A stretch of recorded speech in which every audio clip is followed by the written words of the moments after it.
Merci beaucoup, professeur, pour ces résumés qui est en même temps très instructif, mais qui nous permet aussi de connaître davantage sur la bande dessinée. Je pense que nombreux ici présents sont des amateurs de la BD, comme on aime l'appeler. 9e art aussi. Voilà. Alors, moi, quelque chose m'a tiqué lorsque j'étais en train de développer dans votre présentation. Vous êtes posé une question et vous avez trouvé la réponse. Et donc, il n'y a plus de doute. La BD africaine est devenue une réalité. Vous avez été un peu plus rapide, mais comment êtes-vous arrivé à cette conclusion? Parce que déjà, jadis, à travers la tradition orale, quelque part, il y avait ce qu'on appelle au fait la tradition orale déjà à l'époque de nos ancêtres. Vous tirez une conclusion que la bande dessinée est une réalité. Pourquoi êtes-vous arrivé à cette conclusion? Nous faisons un échange, le débat est ouvert.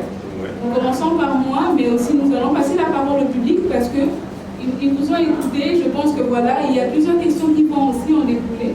Alors, commençons par cette première. Bon, j'ai conclu parce qu'elle existe. J'ai fait mon mémoire de licence là-dessus et j'ai fait ma thèse là-dessus.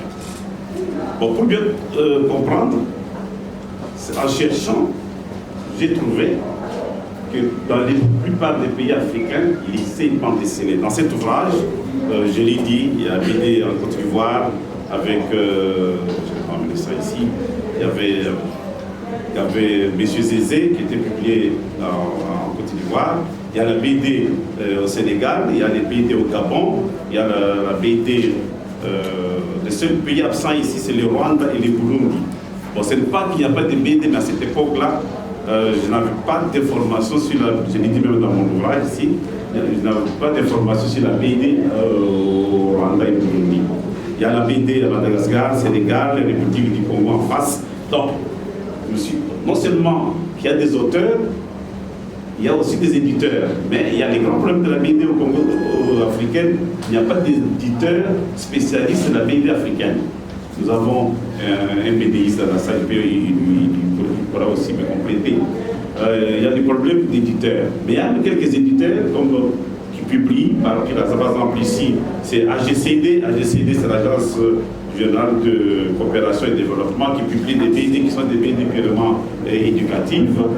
Bon, c'est l'Armatan qui vient d'avoir aujourd'hui une collection BD d'Afrique où il y a déjà plusieurs titres. Il y a quelques compatriotes qui ont publié dedans. Et on a publié à titre posthume la dernière BD de nous aussi, c'est Mokanda. Bon, il y a des maisons d'édition, il y a des acteurs, il y a même des associations qui existent, il y a des manifestations. Nous avons été le premier, nous, le Congo, à organiser en 1991 le tout premier salon africain de la bande dessinée de la lecture pour la jeunesse. Nous sommes à la 6e édition, 5e ou 6e édition 6e édition.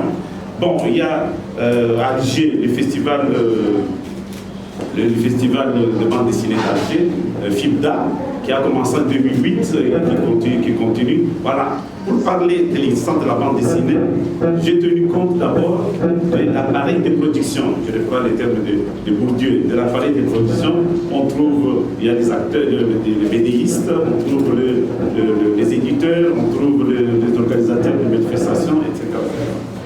Bon, vous parlez des temps de nos ancêtres, c'était de l'oralité.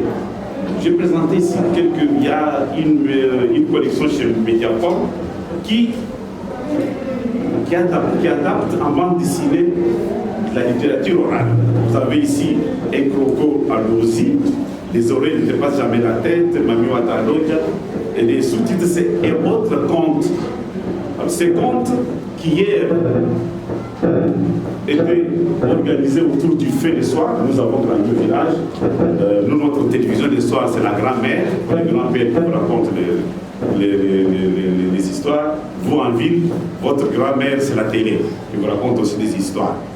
Alors, aujourd'hui, ces BD qui étaient je dois les dire dans cet article, c'est BD qui était hier, dans ces comptes qui étaient hier, organisés autour du fait le soir. Aujourd'hui, là, il y avait la dimension groupale dedans. On écoutait les comptes en groupe. Mais une fois que les comptes sont adaptés en bande dessinée, ce n'est plus l'esprit groupal à ce moment-là. Là, ça devient l'esprit, voilà. Chacun, je peux prendre ça, je me trouve dans mon coin, je le lis. C'est-à-dire qu'à l'époque de nos ancêtres, c'est le soir, on vous raconte après avoir mangé, puis on vous raconte, on vous indique à travers les contes, les proverbes, etc. Alors la bande dessinée africaine existe, c'est la raison pour laquelle on organise même toute une séance pour parler de la bande dessinée africaine. C'est pour ça que j'ai demandé l'autorisation aux organisateurs si on pouvait amener quelques dessinateurs présents, mais tous sont presque à l'étranger, mais il y a quand même un groupe de jeunes qui s'appelle la nouvelle dynamique de la BD et qui font selon leurs moyens et qui sont réguliers sur le marché. Peut-être que vous ne les connaissez pas, bon. C'est ça le problème de la bande dessinée en Afrique, c'est la diffusion. Oui. Mais professeur, quelque part on dit BD pour informer, BD pour éduquer et BD pour divertir. Quand vous faites allusion à la bande dessinée comme média au service de la société, oui. Vous êtes dans quel âge? Parce que ça fait partie de bande dessinée éducative. Bande dessinée éducative, oui. Oui. En fait, je voudrais savoir, professeur, parce que je fais partie des privilégiés qui ont pu, c'est ça, en tout cas, qui ont pu lire votre livre.